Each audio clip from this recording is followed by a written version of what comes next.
मेरे फूफा जी निरंकारी मिशन के प्रमुख थे मुरादनगर मंडल के। उन्हें नाम देने का भी अधिकार था। हमारे फूफा जी 2003 में कैंसर से पीड़ित हो गए। हरदेव सिंह जी महाराज हमारे फूफा जी के मकान पर आए थे वो, और मेरे ही सामने उन्हें आशीर्वाद भी दिया था, बिल्कुल ठीक हो जाओगे। उसके बाद ये स्थिति हुई, प्रेत बाधा से वे पीड़ित होकर एक दर्दनाक मृत्यु को प्राप्त हुए। नमस्कार सर। नमस्कार सर। सर क्या नाम है आपका? मेरा नाम दिनेश दास है सर। दिनेश जी आप कहाँ से हैं? सर मैं गांव जटपुरा है, तहसील मेरठ, जिला मेरठ, उत्तर प्रदेश से हूं सर। सर संत रामपाल जी महाराज से नाम दीक्षा आपने कब ली? सर मैंने संत रामपाल जी महाराज से नाम दीक्षा 21 मई 2014 को ली सर। सर क्या काम करते हैं आप? सर मैं पेशे से डॉक्टर हूं आयुर्वेद में सर। सर संत रामपाल जी महाराज से नाम दीक्षा लेने से पहले क्या आप कोई भक्ति साधनाएं भी करते थे? जी सर, मैं बचपन से भक्ति साधना करता था और घर में ही अपना अलग से मंदिर बना के मेरे जो इष्ट थे वो मैं देवी की आराधना पूजा करता था।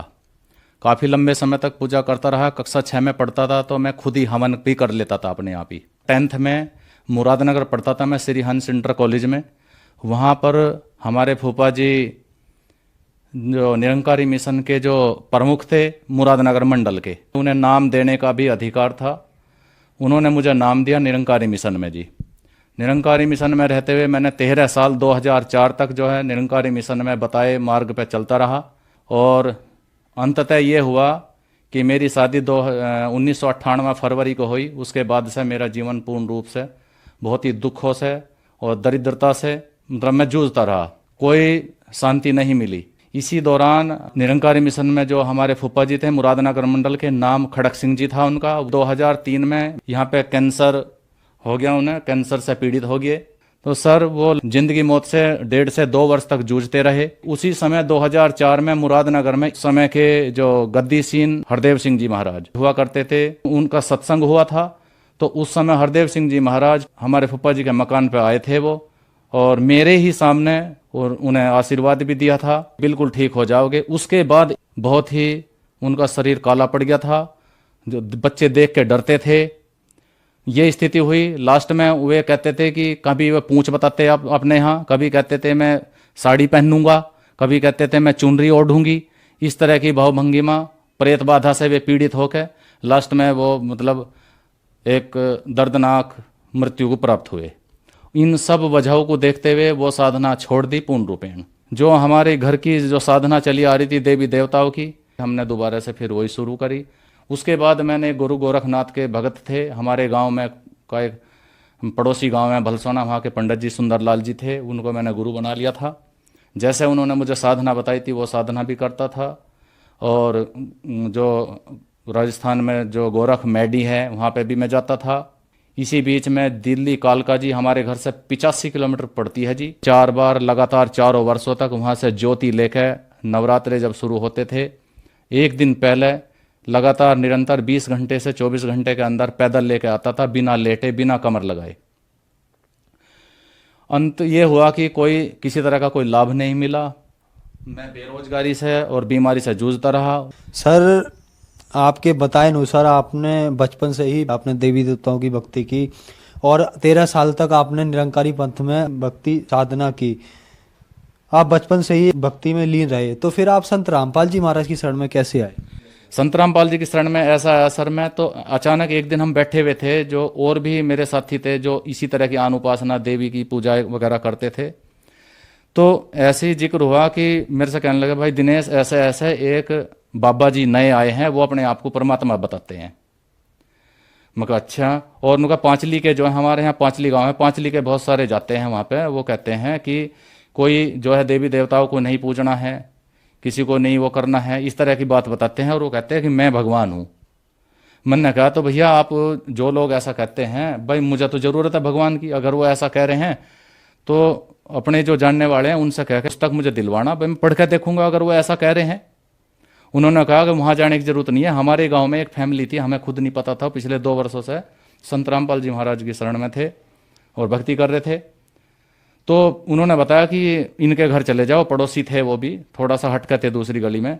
मैं उनके घर गया, उनके घर पहुँच के मैंने वहाँ से पुस्तक ज्ञान गंगा प्राप्त करी और पुस्तक सर मैंने लगातार पढ़ी, 36 घंटे में पूरी करी जी। पढ़ने के बाद मैं उनके घर पहुंचा, मैंने कहा रविंद्र भैया मुझे लेके चलो, मुझे तो अभी नाम लेना है जाके।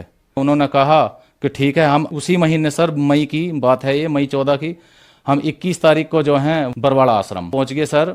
वहां पे हमने जाकर जो संत रामपाल जी महाराज से नामदान, नाम दीक्षा ली। सर आपके बताए अनुसार आप पे दुखों का पहाड़ टूटा हुआ था, तो क्या संत रामपाल जी महाराज से नाम दीक्षा लेने के बाद आपके दुख दूर हुए, आपको लाभ भी मिले? सर जब मैं आश्रम में गया और मैंने संत रामपाल जी महाराज से नाम दीक्षा लेने के बाद जैसे ही लाइन में लगा, आशीर्वाद की लाइन में, वहाँ लाइन लगती थी, तो मुझे जैसे ही मेरे सर पे सतगुरुदेव ने हाथ रखा, मेरे शरीर में जितनी भी पीड़ा थी, जितने भी दर्द थे, जितनी भी वीकनेस थी, उसी समय 100% खत्म हो गई। और मैं उसी समय से 3-3, 4-4 टाइम भरपेट भोजन करने लगा। और आज तक सर मुझे 5वीं 6ठी साल लग गई है, आज तक मुझे कोई दर्द या किसी तरह की कोई भी पीड़ा शरीर में नहीं है। जो कि मुझे परमानेंटली नज़ले की शिकायत रहती थी, जुकाम की, आज तक वो भी नहीं है। सर मेरे पैरों से चला नहीं जाता था, मेरे पैरों की नसों में ब्लॉकेज आ गए थे, बुखार की वजह से क्लॉट्स बन गए थे ब्लड के सर। तो सप्लाई में दिक्कत थी, मुझे दिक्कत होती थी, मेरे पैर भी सूखते जा रहे थे सर। आज मैं वही हूँ, आपके सामने खड़ा हूँ, किसी तरह की कोई दिक्कत नहीं है। संत रामपाल जी महाराज की कृपा से ये सब हुआ है। इसी बीच सर मैं जैसे जाता रहा, अगले महीने जब मैं गया, मैंने जो है सतगुरुदेव से प्रार्थना करी, आशीर्वाद दे रहे थे मालिक उस समय। मैंने कहा कि गुरुजी मैं 200-300 रुपये मांग के लाता हूँ और इस समय मेरी आर्थिक स्थिति बहुत ख़राब है, तो कि गुरुजी थोड़ी दया करो। उस समय मुझे आशीर्वाद दिया जी।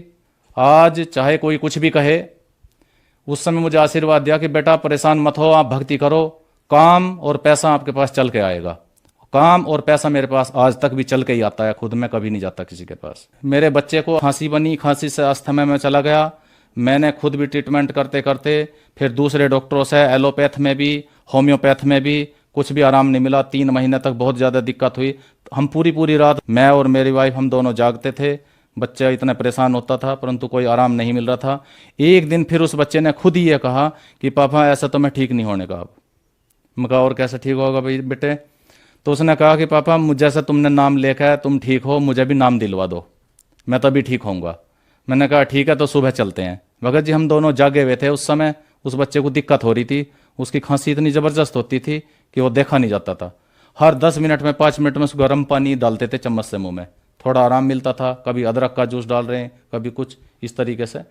तो सर जैसे ही 3 बजे हम क्या देखते हैं, उसके शरीर में से एक बहुत बड़ी विशालकाय शरीर निकलता है, काले कपड़ों में था जी वो निकल के हमारी तरफ को देखता हुआ और घर से बाहर निकल गया, ये कहते हुए कि जाओ छोड़ रहा हूं, तुम संत रामपाल जी महाराज की शरण में जा रहे हो, नहीं तो इसको छोड़ता नहीं। ये कह के वो चला गया सर। सुबह मैंने उस बच्चे को नाम दिलवाया, आज वो बच्चा बिल्कुल ठीक है, कोई दिक्कत नहीं है। संत रामपाल जी महाराज की कृपा से ये सब जो है हमारे जीवन में सर, आज हम हर तरीके से सुखी हैं, आर्थिक रूप से भी, मानसिक रूप से भी और सामाजिक रूप से भी। और जो सबसे बड़ा सुख हमें ये मिला कि परमात्मा मिल गई। सर आप एक एजुकेटेड पर्सन हैं और कुछ लोगों का मानना है कि संत रामपाल जी महाराज से उनके शिष्य एक अंधश्रद्धा के तहत जुड़ते हैं, आपका क्या मानना है? नहीं सर, ऐसा नहीं है। जो लोग ये कहते हैं कि संत रामपाल जी महाराज के शिष्य हैं वो अंधश्रद्धा के तहत जुड़ते हैं, ऐसा नहीं है।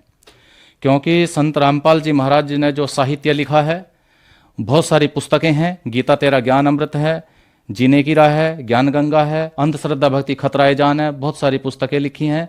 और उन पुस्तकों में भी संत रामपाल जी महाराज के अपने विचार नहीं है। वो खुद बार बार बता रहे हैं कि चारों वेदों से, गीता जी से, पुराणों से, कुरान शरीफ से, बाइबल से, गुरु ग्रंथ साहिब से उठा कर वाणियाँ लिखी है और बताया है कि देखिए सच क्या है, परमात्मा कौन है, हम जो साधनाएं करते हैं उस साधनाओं से हमें क्या हानियाँ होती हैं।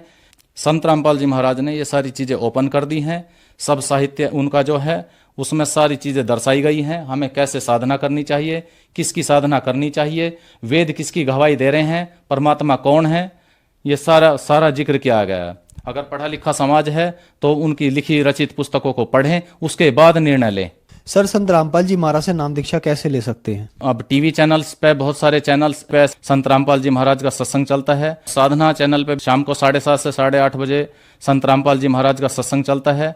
उसमें नीचे की और एक पट्टी चलती है, उसमें आश्रम के कुछ नंबर्स दिए होते हैं। आप उन नंबरों पर संपर्क करके आप वहाँ से अपने जिले के अनुसार, संत रामपाल जी महाराज ने हर जिले में जो है नामदान सेंटर खोले हुए हैं, वहाँ पे जाकर आप संत रामपाल जी महाराज से नाम दीक्षा ले सकते हैं। सर जो श्रद्धालु आज आपको देख रहे हैं और वो भी किसी ना किसी तरीके से बीमारी से, नशे से परेशानियां ग्रस्त है, उनके लिए आप क्या कहना चाहेंगे? सर आज जो समाज, चाहे वो अनपढ़ है, अनपढ़ तो बहुत कम रह गया है, चाहे वो पढ़ा लिखा है, आज बहुत सारी बीमारियों से, जैसे शराब है, जुआ है, व्यभिचार है, इन नशा है या मांस खाना, इन सब से पीड़ित हैं। अगर इनसे बचना है तो सर मैं भी, क्योंकि मैं शराब भी पीता था, बीड़ी सिगरेट भी पीता था और मतलब मुर्गे बकरे भी खाता था। जब से सतगुरु रामपाल जी महाराज की शरण में आया हूँ, मेरा ये सब जितने भी दोस्त थे वो सब छूट गए हैं। और मैं तो सर्व समाज से यही प्रार्थना करता हूँ कि आप भी जल्दी से जल्दी संत रामपाल जी महाराज की शरण ग्रहण करो और सभी इन दुर्व्यसनों से और नशों से छुटकारा पाओ और सुखमय जीवन जिए। धन्यवाद सर। Thank you sir.